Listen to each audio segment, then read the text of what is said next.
پہلے اللہ اپنا تعارف لے کے آ رہا ہے، سورۃ فاتحہ میں لے کے آ رہا ہے اللہ کو سب سے زیادہ پسند اپنی تعریف ہے۔ اللہ کو دعوت دینے والا کیوں پسند ہے؟ اس کی تعریف کر رہا ہے۔ چاہے تبلیغ والے سادہ اللہ خالق، اللہ مالک، اللہ رازق، اللہ خوش ہوتا، زمین چھوٹی آسمان بڑا، انتہائی احمقانہ بات پر اللہ بہت خوش ہوتا ہے کہ میری تعریف ہو رہی۔ المخلوق کی خالق کے ساتھ کوئی نسبت نہیں ہوتی کہ وہ دکان چھوٹی اور اللہ بڑا، زمین چھوٹی اور زمین تشائی کوئی نہیں، آسمان چھوٹے اور اللہ بڑے۔ لیکن میں کہتا ہوں اللہ اس میں بھی خوش ہوتا ہے، اللہ کو اپنی تعریف پسند ہے تو قرآن شروع کیا الحمد سے، سب تعریف۔ ایک ہوتی مدح، ایک ہوتی حمد۔ مدح ہے خوشامد، اور مدح ہے کسی عوض میں، خوشامد کو بھی مدح کہتے ہیں، اور کسی احسان کے بدلے میں تعریف کرنے کو مدح کہتے ہیں۔ اور حمد ہوتا ہے کہ وہ کچھ بھی نہ کرے، وہ ذات ہے ہی قابل تعریف، اس کی تعریف اس کا حق ہے، اس کا حق ہے۔ تو جس میں کوئی خوبی دیکھو اس کی تعریف کیا کرو، خوشامد نہ کیا کرو، تعریف۔ آپ نے حدیث سنی ہوگی مشہور، جو تمہاری تعریف کرے اس کے منہ میں مٹی ڈالو، سنیے نا؟ تعریف مراد نہیں ہے، خوشامد مراد۔ تو خوشامد آدمی کو تباہ کر دیتی، اور اس کی حوصلہ افزائی نہ کرنا بھی اس کو توڑ کے رکھ دیتی۔ اس لیے میرے نبی نے خود اپنے صحابہ کی تعریف کی۔ تو خوشامد ہمارے دینی حلقوں میں بھی ہے، تھوڑا سا کوئی دنیا کے لحاظ سے بڑا ہو جائے اس کی خوشامد، کوئی دین کے لحاظ سے بڑا ہو جائے اس کی خوشامد۔ ہمیں بڑے شیخ سے ملنے کی، ہمارے بڑے مشائخ میں سے، اس کے چشتی سلسلے کے، تو وہ تشریف فرما تھے، ہماری جماعت گئی، ان کے مریدین بیٹھے تھے کہ میں آپ کو دیکھو آنکھوں دیکھا بتا رہا ہوں، سنا ہوا نہیں بتا رہا ہوں۔ تو پیر صاحب کچھ بولنے لگے تو انہوں نے کہا ہوتا نا بعض اوقات آدمی بات کرنے سے پہلے جیسے یہ گانے والے وہ راگ لاپتے ہیں تاکہ اس راگ پہ گانے کو لا سکے۔ تھوڑی تھوڑی میرے اس زمانے پرانے کی یادیں الو کی پٹھی آ جاتی ہیں۔ وہ فرمانے لگے ابھی انہوں نے اتنا ہی کیا تھا تو مریدین کہنے لگے سبحان اللہ۔ میں نے اتنی مشکل سے اپنی ہنسی کو روکا، وہ کرما لے کو پیر نو بولن تا دیو خالی سبحان اللہ۔ اگر یہ ہیں وہ پیر مرید جو پیروں کے بیڑے غرق کر دیتے۔ ہماری کوئی دنیا میں بڑا بن جائے، افسر بن جائے، بڑا ذمہ دار ہو، بڑا تاجر ہو، بس اس کو اتنا مکھن لگاتے ہیں کہ وہ بے وقوف سمجھتا ہے میرے تو بڑا افلاطون دنیا اس کو ہی۔ اور جو کوئی دین میں بڑا ہو جائے تو اس کو اتنا مکھن لگاتے ہیں وہ سمجھتا ہے آج کا جنید بغدادی میں ہی ہوں۔ تو یہ دھوکہ نہ دینا کسی کو۔ میں نے تعریف کرنے میں کبھی بخل نہیں کی، بچے میں، بڑے میں، بیٹے میں، نوکر میں، دوست میں، کسی میں میں اس کی کھل کے تعریف کر دو، اس کا حق۔ خوشامد نہیں کی زندگی بھر، اور تعریف میں بخل نہیں کیا، خوشامد کے قریب نہیں گیا، یہ منافقت ہے۔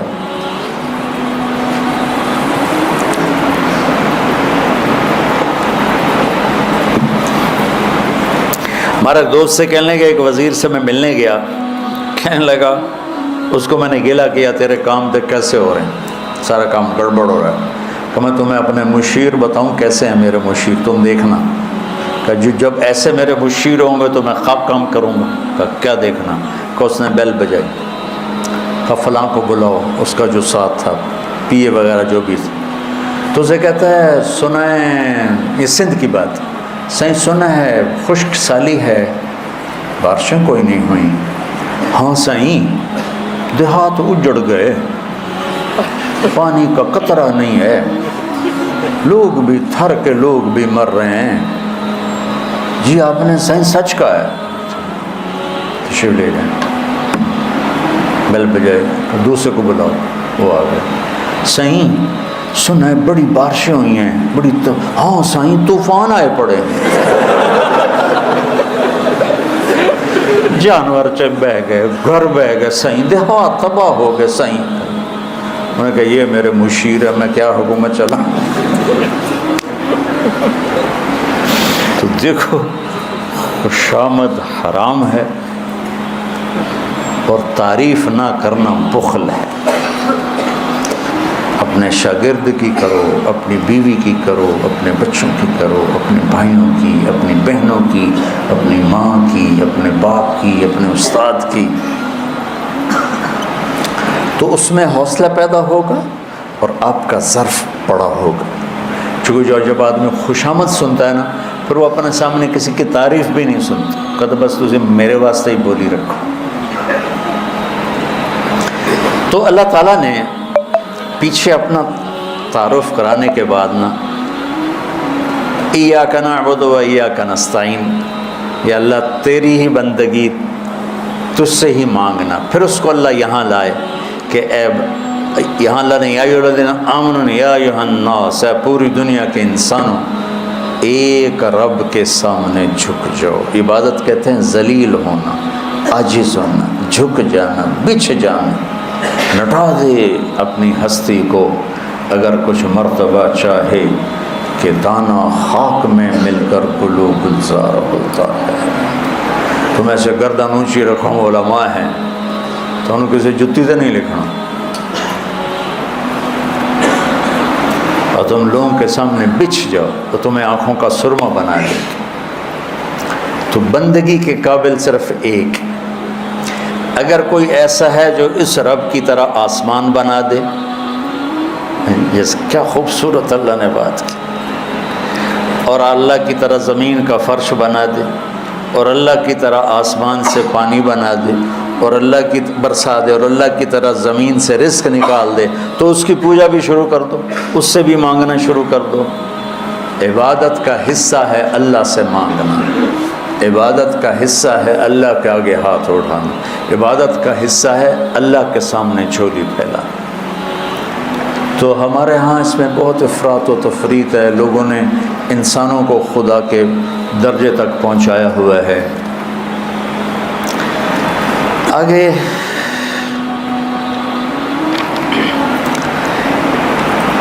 قرآن پاک میں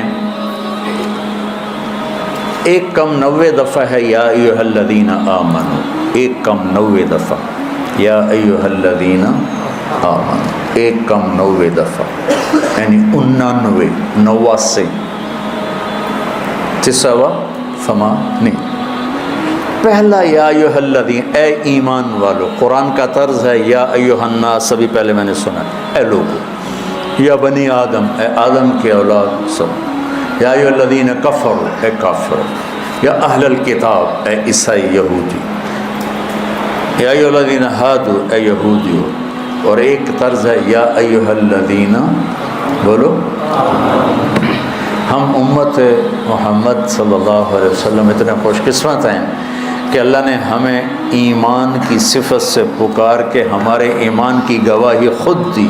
اے ایمان والو، اے یہودیو، اے کتاب والو، اور اے ایمان والو، کتنا فرق ہے؟ اللہ نے ہمیں ٹائٹل دیا ایمان والے ہو۔ پہلا آیا ہے یا ایھا الذین آمنوا، اور آخری ہے یا ایھا الذین آمنوا توبوا الی اللہ توبۃ نصوحا۔ اس میں اللہ تعالیٰ نے پہلا حق اپنے نبی کا بیان کیا کہ بندگی کا سلیقہ قرینہ کہاں سے آئے گا؟ در مصطفیٰ سے ملے گا، غلامی مصطفیٰ سے ملے گا کہ محمد سے وفاتوں نے تو ہم تیرے ہیں، یہ جہاں چیز ہے کیا لوح و قلم تیرے۔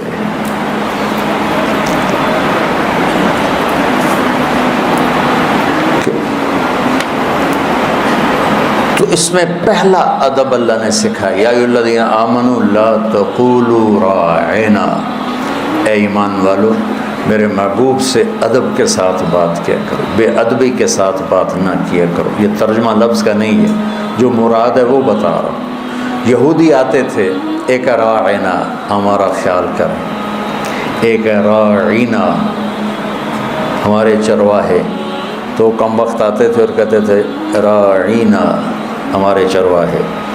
تو اللہ نے کہا کہ اے ایمان والو میرے نبی کا ادب سیکھو، میرے نبی کے سامنے ادب کے ساتھ بیٹھنا بھی سیکھو، بولنا بھی سیکھو، اس کی غلامی کو بھی سیکھو، تو پھر تمہارا اللہ سے تعلق جا کر بنے گا. اگر تم میرے نبی کے غلام نہ بنے، میرے نبی کے سامنے تم نے ادب کے زانو نہ جھکائے، تو تم کچھ بھی نہیں پا سکتے ہو اللہ کی بارگاہ سے. تو اللہ کے نبی کا حق اللہ تعالیٰ نے بتایا ہے. ایک آپ کی ذات کے لیے ادب، ایک آپ کی زندگی کو اپنے اندر لانا. سب سے بڑا ادب اور محبت تو یہ ہے. ہمارے ہاں تو محبت کے پیمانے اپنے خود ساختہ ہیں نا. تو ایک حدیث یاد آ گئی، ابھی ایک حدیث سنا تھا. میرے نبی وضو فرما رہے تھے اور وضو کا پانی نیچے گر رہا تھا، تو صحابہ نیچے سے پانی لے کر پی رہے تھے. کوئی یہاں مر رہا، کوئی یہاں مر رہا. ہم نے کہا کیا کر رہے ہو، کیا کر رہے ہو؟ کہا جی آپ کی محبت میں کر رہے ہیں، اللہ رسول کی محبت میں کر رہے ہیں. محبت بنا لی تو یہ میں اپنی طرف سے کہہ رہا ہوں. بڑا آسان کر دیا تو ہم نے محبت کو. میں بتاؤں میرے اور میرے رب سے محبت کرنے والا کون ہے؟ ہمارے ملک میں کیا کچھ ہوتا ہے. تو میرے نبی فرما رہے ہیں میں بتاؤں مجھ سے اور میرے اللہ سے پیار کرنے والا کون ہے؟ فَلْيَصْدِقِ الْحَدِيثَ إِذَا حَدَّثَ، جو ہمیشہ سچ بولے وہ ہے مجھ سے پیار کرنے والا اور میرے رب سے پیار کرنے والا. کتنے پاکستانی عاشق نکلیں گے اس میزان پر؟ کوئی فیصل آباد کی آبادی 1 کروڑ کے قریب جا رہی ہے، کوئی 15-20 لے آ کے دیو کا سچ ہے. زیادہ نہیں، صرف 20-25 لے آ کے دے دو. ان 8 بازاروں میں کوئی ایک سچا لا کے دے دو.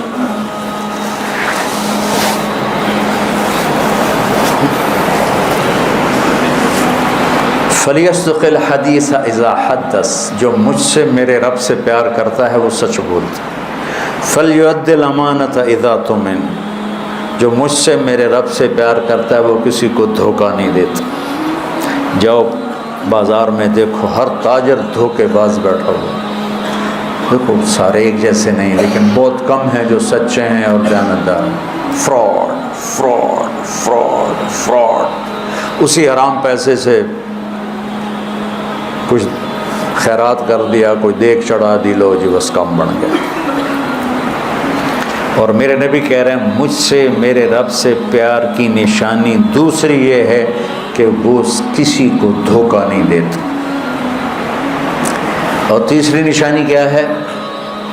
فَلْيُحْسِنْ جِوَارَ مَنْ جَاوَرَهُ، کہ وہ جس جہاں رہتا ہے وہاں سب کے ساتھ اچھا سلوک کرتا ہے. پڑوسیوں سے، اپنے ہوں پرائے ہوں، سب کے ساتھ وہ اچھا سلوک کرتا ہے. تو اللہ کے نبی کی اطاعت اور اللہ کے نبی کی محبت اور اللہ کے نبی کی زندگی، اس کو پڑھا کرو بھائیو. آپ بچوں سے بھی کہتا ہوں الگ مطالعے میں پڑھا کرو، سیرت پڑھا کرو. جب میں نے سیرت کو پڑھا تو مجھے اسلام اور شکل میں نظر آیا اور اس کی خوبصورتی میرے اوپر کھل گئی. فقہ قانون ہے، قانون میں حسن نہیں ہوتا، شدت ہوتی ہے، سختی ہوتی ہے. یہ حلال ہے، یہ حرام، یہ کرنا یہ نہیں کرنا. اور سیرت میرے نبی کی زندگی جو ٹپکتا ہوا شہد ہے، جو کھلا ہوا پھول ہے، جو برستی ہوئی پھوار ہے، گنگناتا ہوا ندی ہے اور چشمہ ہے.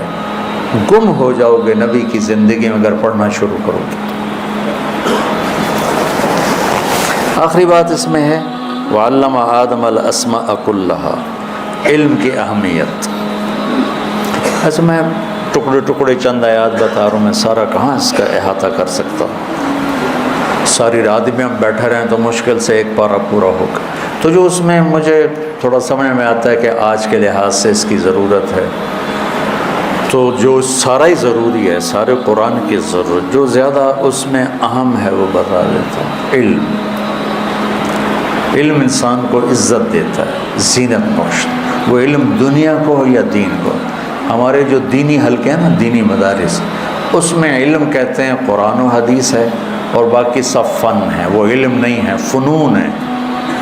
ہوتی نہیں ہوگا. یہ عجب کی بات. دنیا ہو یا دین ہو، علم علم ہے. آپ کو قرآن سے پیش کرتا ہوں.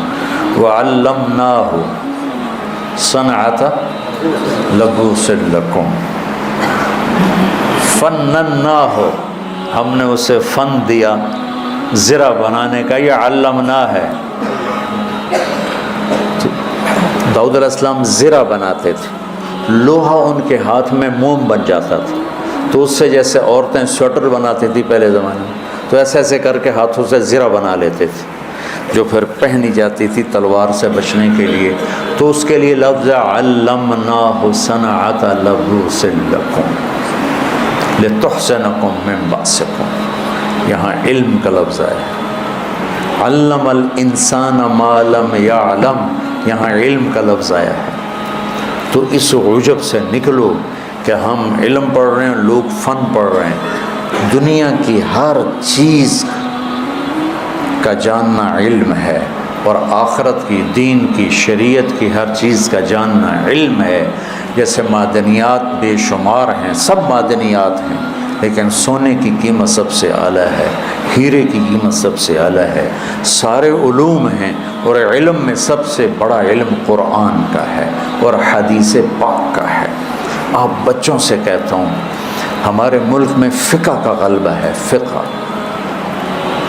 اب پشاور سے کراچی جاؤ تو آپ کو ہزاروں دارالافتاء ملیں گے، اور تخصص فی الافتاء، فتوے کا کورس ہو رہا ہے، فتوے کا کورس ہو رہا ہے. پشاور سے کراچی تک آپ کو ایک مدرسہ نہیں ملے گا جہاں قرآن کے حسن و جمال کو بتایا جا رہا ہو، سیرت کے حسن و جمال کو بتایا جا رہا ہو. تخصص الحدیث بہرا تو ضعیف کے لحاظ سے اور صحیح کے لحاظ سے اور سند کے لحاظ سے اور متون کے لحاظ سے کوئی حدیث اپنی ذات میں اس کے حسن کو کیسے اجاگر کیا جائے، یہ آپ کو کہیں نہیں ملے گا. تو علم صرف و نحو و بلاغت، بلاغی نکات نہیں. علم تو قرآن و حدیث ہے. قرآن سے جڑو، حدیث سے جڑو. اگر آپ کے بچے کالجوں میں پڑھ رہے ہیں، انہیں علم کا شوقین بناؤ، انہیں ڈگری کا شوقین نہ بن. بٹ ماں باپ کو بھی کہتے ہیں ڈگری لگ جائے، نوکری لگ جائے، بس ٹھیک ہے. کوئی ریسرچ ہمارے ڈاکٹروں نے آج تک نہیں کی. کوئی ریسرچ، کوئی جو وہاں سے چھپ کے آتا ہے وہی آگے سنانا شروع کرتا. پہلا ہارٹ اٹیک مجھے ہوا 2010. مکھن نہیں کھاؤنا، گھیو نہیں کھاؤنا، جی ریڈ میٹ نہیں کھاؤنا، اے نہیں کھاؤنا، او نہیں کھاؤنا، کولیسٹرول بچ جائے گا. اب انجائنا ہوا، شکر ہے اٹیک نہیں ہوا. دوسرا پڑا مکھن بھی کھا سکتے ہو، گھی بھی کھا سکتے ہو، انڈا بھی کھا. کیوں کہ ادھر سے ریسرچ تبدیل ہو گئی ہے کہ اس سے کولیسٹرول نہیں بڑھتا. میں کہ تجھے صرف فیصل آنا سے بیٹھے ہوئے. ہمارے اندر ریسرچ ختم ہو گئی. سائنس، علم تو ایک اللہ کا عطیہ ہے. کوریا والوں نے انگریزی سیکھی تھی، علم سیکھا. جاپان والوں نے انگریزی سیکھی، علم سیکھا. چائنا والوں نے انگریزی سیکھی، علم سیکھا. اپنے نسل کو اس پہ قربان کیا ہے، تو دنیا کو لیڈ کر رہے ہیں. ہماری ہر شے باہر سے آئے. ہمارا بڑا پڑھا لکھا ہوا جو باہر سے پڑھ کے آئے، وہاں بھی جیلی ڈگریاں مل جاتی. اتنے کوئی جبریل بیٹھے ہیں، فرشتے انسان بیٹھے ہیں، ہر جگہ جیلی ڈگریاں ملتی ہیں. تو مجھے درد یہ ہے کہ مسلم امت ایسے سوئی پڑی ہے کہ بس پکی پکائی لب جائے. میں گیا ایک دفعہ ایک عرب ملک، تو وہاں ایک سائنسدان تھے بنگلہ دیش کے. وہ آئے تھے امریکہ میں رہتے تھے، تو انہوں نے وہاں سے ان کو ہائر کیا کہ ہمارے بچوں کو آپ ذرا کچھ سائنس پڑھا دیں، لیزر ٹیکنالوجی آج کی جدید ٹیکنالوجی. تو میں نے کہا چلو میں عربوں کی خدمت کر دوں. تو میں وہاں سے سب کچھ چھوڑ کے ادھر آیا. 2 سال بعد ملاقات ہوئی تو کہنے کہ میں واپس جا رہا ہوں. کیوں؟ کہنے لگا ان کو پڑھنے کا شوق نہیں. یہ کہہ رہے ہیں ہمارے پاس بہت پیسہ، ہمیں پڑھنے کی ضرورت ہی کوئی. واپس چلے. چونکہ بہت سے لوگ جڑے ہوئے ہیں کیمرے کے ساتھ، آپ تو مدرسے کے بچے بیٹھے ہو، تو آپ کے لحاظ سے بات یہ ہے کہ صرف فقہ میں گم نہ ہو جاؤ. یہ خشک عبارات کا نام دین ہے ہی نہیں. خوبصورت جو دل کو ہلاتا، جو دل کے تاروں پہ چھڑ کر سارے وجود کو جھنجھنا دے اور روح کو تڑپا دے اور دل کو گرما دے، وہ ہے قرآن. اور یہ فرض، یہ واجب، یہ ہے عزیز نفاس، اس نے ایمان مانتا ہے. وحور عین کا امثال اللؤلؤ المكنون. وہی ہائے ہائے کیوں ہو گئی؟ کیوں ہائے ہائے ہو گئی؟ کأنہن الیاقوت والمرجان کواعب اطراف. پاگلو، تمہیں قرآن کا ذوق ہی کوئی. تخصص کرنا ہے جی کس میں؟ فقہ میں تخصص کرنا. میں فقہ کی نفی نہیں، فقہ کے بغیر ہم چل ہی نہیں سکتے، لیکن جس چشمے سے فقہ نکلا ہے اس کو تو ہم نے سوکھا کر دیا. کیا میرا رب ذوق سے بولتا ہے، وہ کس خوبصورت انداز میں بولتا ہے. وَيَطُوفُ عَلَيْهِمْ وِلْدَانٌ مُخَلَّدُونَ بِأَكْوَابٍ وَأَبَارِيقَ وَكَأْسٍ مِّن مَّعِينٍ لَا يُصَدَّعُونَ عَنْهَا وَلَا يُنزِفُونَ وَفَاكِهَةٍ مِّمَّا يَتَخَيَّرُونَ وَلَحْمِ طَيْرٍ مِّمَّا يَشْتَهُونَ وَحُورٌ عِينٌ كَأَمْثَالِ اللُّؤْلُؤِ الْمَكْنُونِ جزاء بما كانوا يعملون لا يسمعون فيها لغوا ولا تأثيما إلا قيلا سلاما سلاما. کیا رب ہلا کے رکھ دیتا ہے. لیکن تم مولویوں پہ نہ جنت کا اثر ہوتا ہے نہ دوزخ کا اثر ہوتا ہے. تو بہت سی مخلوق جڑی ہوئی ہے بچوں کے ساتھ. دنیا کا علم ہو تو علم والے بنو. وہاں سے تھیسس آ گیا کہ جی اب دل کا مریض بھی انڈا کھا سکتا ہے، اب مکھن کھا سکتا ہے کہ چونکہ اس سے کولیسٹرول نہیں بنتا. تو اتنے سال لوگوں کا بیڑا بوڑے جے بیچارے ترس ترس کے وہ مر گئے. ان کی فیسیں چلتی رہیں، ان کے کلینک چلتے رہیں، ان کی یہی ڈاکٹری.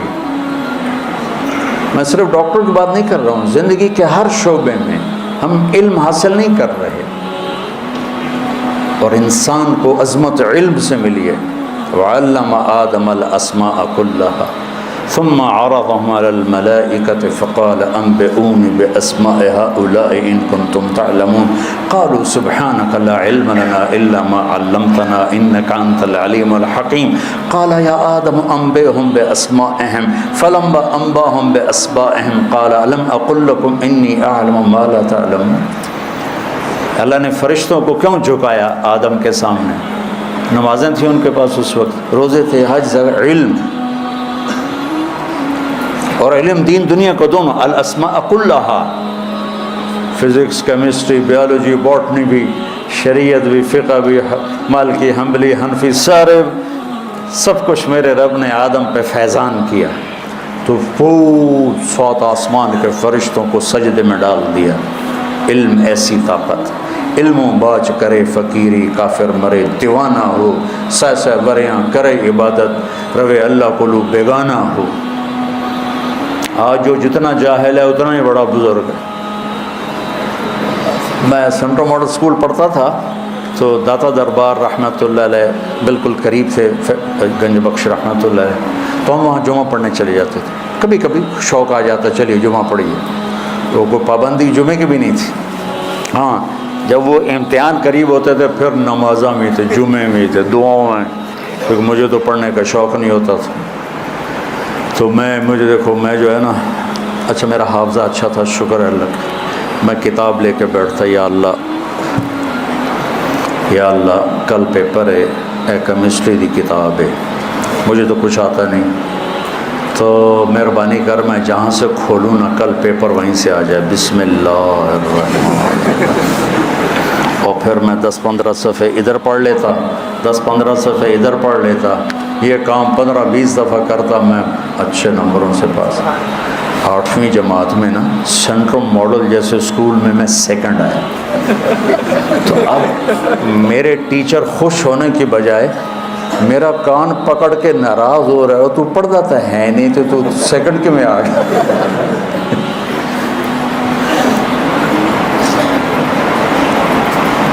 علم ایک ذوق ہے۔ یہ تھا نا آئنسٹائن جس نے ایٹم بم بنایا، کم وقت انسانیت تباہ کرتا، یہ پڑھ رہا تھا تو اس کی بیوی نے آ کے کھانا رکھا، یہ جرمن تھا، پھر منتقل ہو گیا تھا کیلیفورنیا ہیوسٹن، تو یہ پڑھ رہا تھا، تو ایک طرف پڑا تھا گلدستہ، تو اس کی بیوی نے آ کے کھانا رکھا کہ یہ کھانا کھا لو، انہوں نے کہا ٹھیک ہے رکھ دو میں کھا لیتا ہوں، تو کتاب دیکھتے دیکھتے ہاتھ بڑھا کے کھاتا بھی رہا اور پڑھتا بھی رہا۔ تھوڑی دیر کے بعد بیوی آئی تو اس نے کہا تو نے کھانا نہیں کھایا؟ کہا میں نے تو کھا لیا۔ کہ یہ دیکھو ایسے ہی پڑھا، اس نے دیکھا تو کھانا، تو کہا پھر میں نے کیا کھایا ہے؟ سامنے گلدستہ تھا وہ سارا کھا گیا تھا اور اس کو پتہ ہی نہیں چلا۔ تو میں پڑھتے پڑھتے پیچھے گوشت کی خوشبو آتی ہے، مڑ کے دیکھنا شروع کر دیتا، تمہیں خاک علم آئے۔ والدین سے کہتا ہوں یہ A+ اور A اور B اور C اور O لیول A لیول یہ کوئی علم نہیں ہے۔ علم عقل کو بیدار کرتا ہے، سمجھ کو، وہ علم پاکستان میں ہے، پوری امت میں کوئی نہیں۔ اندھا دھند تقلید آ رہی ہے، جو وہاں سے آ جاتا ہے اس کو اپلائی کر دیتے۔ تو بچوں، مجھے پتہ ہے ہماری تعلیمی ادارے صرف کاروباری ادارے ہیں، ان میں تعلیم نام کی کوئی شے نہیں، صرف کاروبار ہے۔ لیکن میں صحیح بات تو بتاؤں کہ ہم علم سے خالی ہیں، ہماری نسل علم سے خالی ہے، صرف ڈگری کا چکر ہے کہ ڈگری لگ جائے جی میں مرضی لگ جائے۔ تو جو قومیں علم میں فقیر ہوتی ہیں وہ سر اٹھا کے نہیں چل سکتی۔ یورپ ذلت کی پستیوں میں تھا اور 3 صدی انہوں نے اپنی نسلوں کو کھپایا، اور آج وہ دنیا پہ راج کر رہے ہیں اپنے علم کی طاقت سے، اور ہم صرف پیسے کے چکر میں، پستی کے انتہا میں، سوائے اپنے پیٹ کے کچھ نظر ہی نہیں آتا، کہ کچھ قوم کو دے کے جائیں، کچھ انسانیت کو دے کے جائیں۔ نیوٹن کی جس دن شادی تھی، نیوٹن 1747 میں مرا ہے، جس دن اس کی شادی تھی اپنی لیبارٹری میں بیٹھا ہوا تھا، تو اس کا دوست آیا، شادی پہ نہیں چلنا؟ کہنے لگا کس کی؟ کہا تمہاری؟ کہ میری؟ کہاں تمہاری ہے شادی؟ کہ اچھا مجھے تو یاد ہی کوئی، تم شادی سے 1 سال پہلے غائب ہو جاتے۔